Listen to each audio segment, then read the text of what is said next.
Assalamualaikum warahmatullahi wabarakatuh. Terima kasih ibu-ibu yang sudah datang untuk pertemuan P2K2 bulan ini. Gimana ibu-ibu kabarnya untuk hari ini? Sehat semuanya? Ya, alhamdulillah, terima kasih. Mudah-mudahan kita diberi kesehatan semuanya sekeluarga dalam mengikuti kegiatan P2K2 saat ini. Ya, untuk pertemuan sekarang Ibu itu masuk ke sesi yang baru, yaitu tentang modul baru, itu tentang modul kesejahteraan sosial. Nah, kesejahteraan sosial modulnya ada dua. Yang pertama itu ada untuk penyandang disabilitas. Yang kedua, yang terakhir modul sesi 14 itu tentang lansia. Nah, untuk sekarang kita akan membahas dulu tentang disabilitas. Nah, sebelum untuk memulai sesi sekarang ya, saya mau mengingatkan dulu untuk sesi sebelumnya. Ibu, apa yang telah dipelajari dari pertemuan sebelumnya?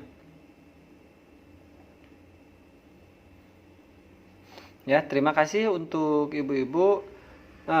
Untuk sesi sebelumnya kita kemarin membahas tentang perlindungan anak, ya, tentang penelantaran. Nah, bagaimana cara mendidik anak itu sambil pencegahan, itu berhubungan dengan modul yang pertama, yaitu tentang pengasuhan anak juga. Nah, untuk sekarang kita akan membahas tentang disabilitas, Bu. Nah, untuk sekarang dalam sesi disabilitas ini kita akan mempelajari tentang cara ya atau pelayanan kita terhadap penyandang disabilitas itu seperti apa? Mungkin ada anak, ada saudara ibu gitu ya yang disabilitas. Nah, untuk mengerti pengertian disabilitas ya, ibu nanti kita akan menonton sebuah video.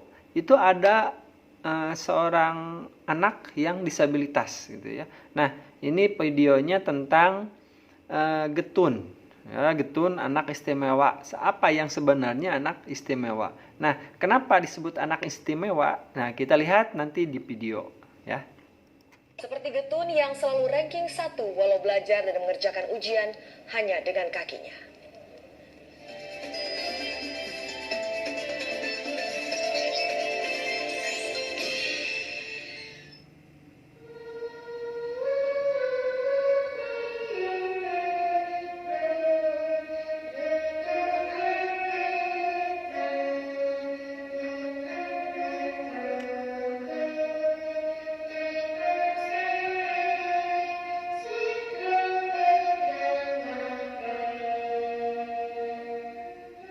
Getun Triaena, siswa kelas 5 SD Negeri 1 Celapar, Banjarnegara, Jawa Tengah, telah mahir menyanyikan sejumlah lagu dengan iringan organ.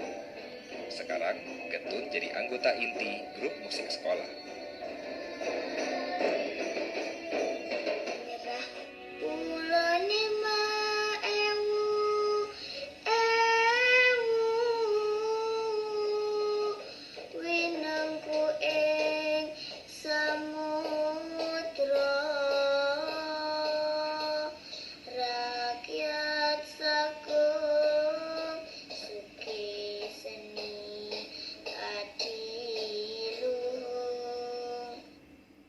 Nah, Ibu, video barusan sudah kita lihat sama-sama, yaitu tentang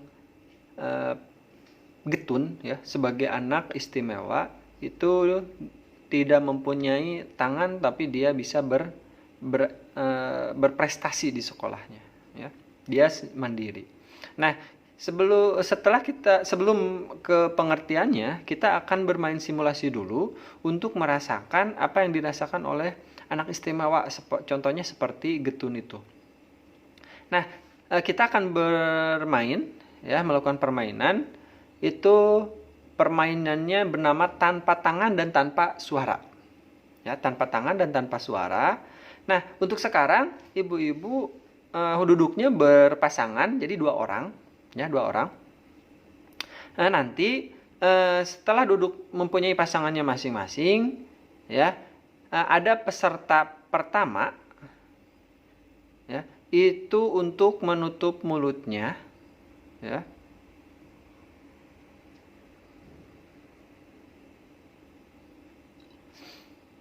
Selanjutnya untuk peserta kedua itu diikat tangannya.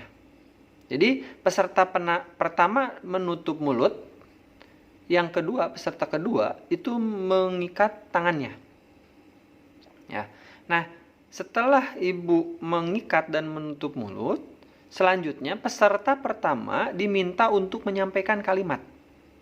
Ya, peserta menyampaikan kalimat tanpa peserta pertama menyampaikan kalimat yang sudah diberikan kepada peserta kedua tanpa mengucapkan atau menuliskan kalimat tersebut. Hanya boleh memperagakan. Itu yang dilakukan oleh peserta pertama. Nah, selanjutnya peserta kedua diharuskan untuk menuliskan kata yang disampaikan oleh peserta pertama. Nah, peserta kedua ini menuliskan tanpa menggunakan tangan, ya, dalam waktu 1 menit.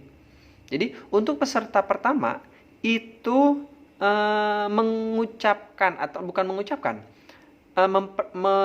menyampaikan suatu kalimat tanpa menggunakan mulut, ya, dengan cara diperagakan. Nah, orang kedua itu menerima pesan dari orang pertama atau peserta pertama, kemudian peserta kedua itu menuliskan kalimat yang disampaikan oleh peserta pertama, baru peserta kedua menuliskan tanpa menggunakan tangan, ya. Terserah Kak, peserta kedua mau menggunakan sikut atau kaki atau apa, silahkan, ya. Kalian ibu-ibu, peserta bisa dituliskan oleh peserta kedua di atas kertas, ya, tanpa menggunakan tangan. Nah, terima kasih ibu-ibu, gimana rasanya?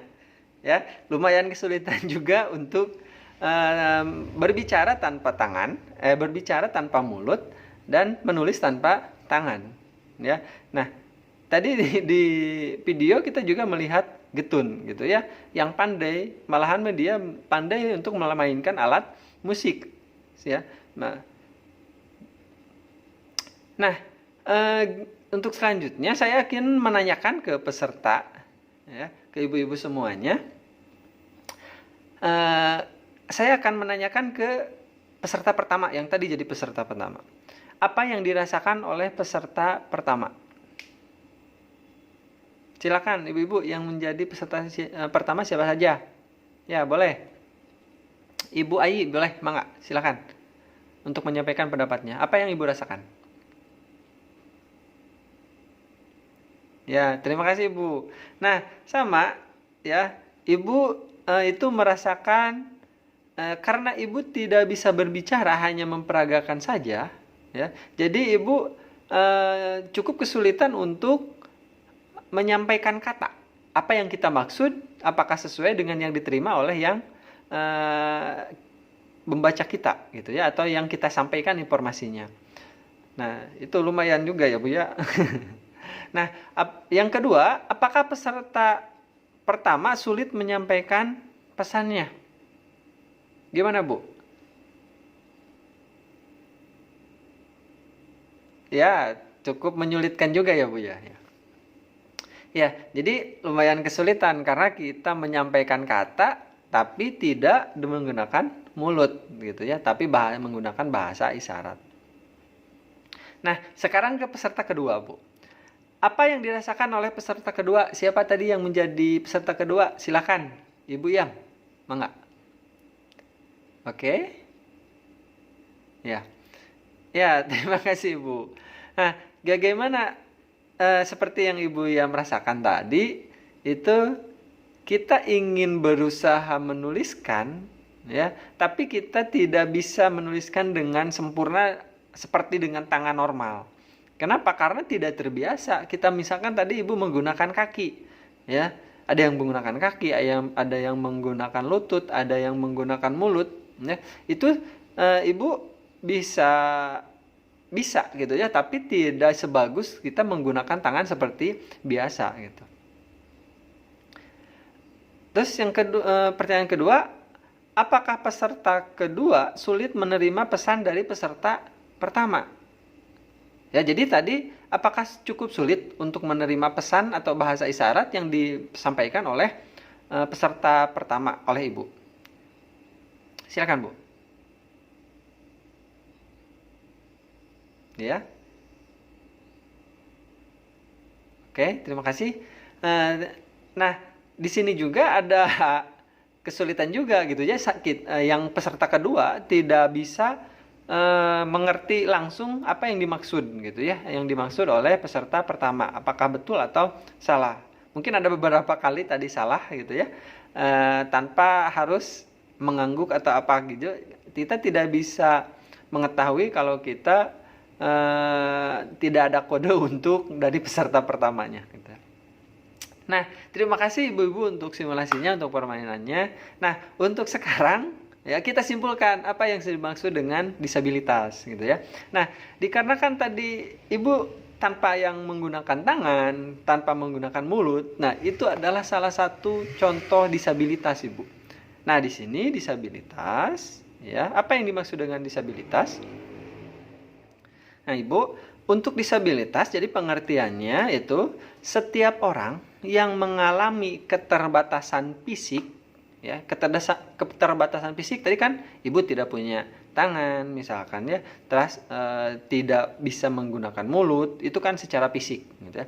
Jadi setiap orang yang mengalami keterbatasan fisik, intelektual, mental dan atau sensorik dalam jangka waktu yang lama, yang dalam berinteraksi dengan lingkungan dapat mengalami hambatan dan kesulitan untuk berpartisipasi secara penuh dan efektif dengan warga yang lainnya. Ya, jadi Ibu dalam berkomunikasi itu kesulitan, ya. Jadi tidak bisa misalkan ngobrol menggunakan mulut tapi harus menggunakan bahasa isyarat, gitu ya. Itu cukup menyulitkan untuk dalam berkomunikasi. Jadi kita harus belajar dulu dalam bahasa isyarat tersebut gitu. Nah, jadi keterbatasannya itu ada keterbatasan fisik, mental, sama intelektual dan mental atau sensor gitu ya, sensoriknya. Nah, itu Ibu yang dimaksud dengan pengertian disabilitas ya.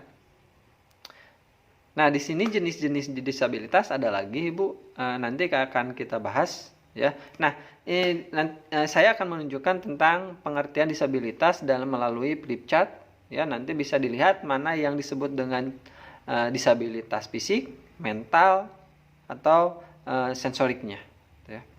Yang menjadi catatan Ibu, kita tidak boleh menyisihkan atau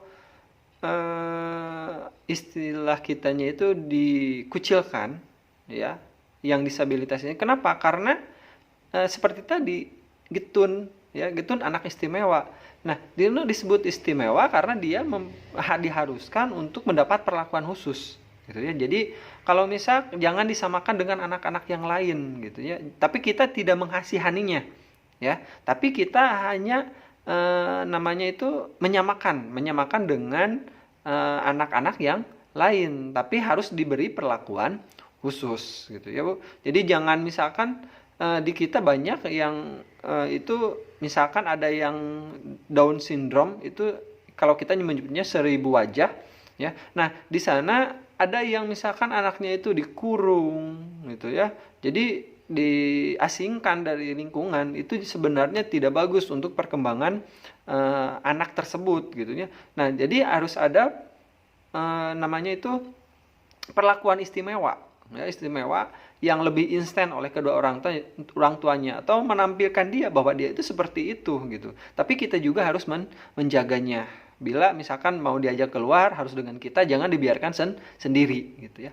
Nah, terima kasih untuk ibu-ibu semuanya untuk hadir dalam pertemuan sekarang. Nah, mudah-mudahan meskipun di keluarga ibu tidak ada yang disabilitas gitu ya, tapi ibu nanti kalau bertemu orang disabilitas di jalan, ibu harus memberikan pelayanan atau namanya perhatian yang lebih atau perhatian khusus gitu ya.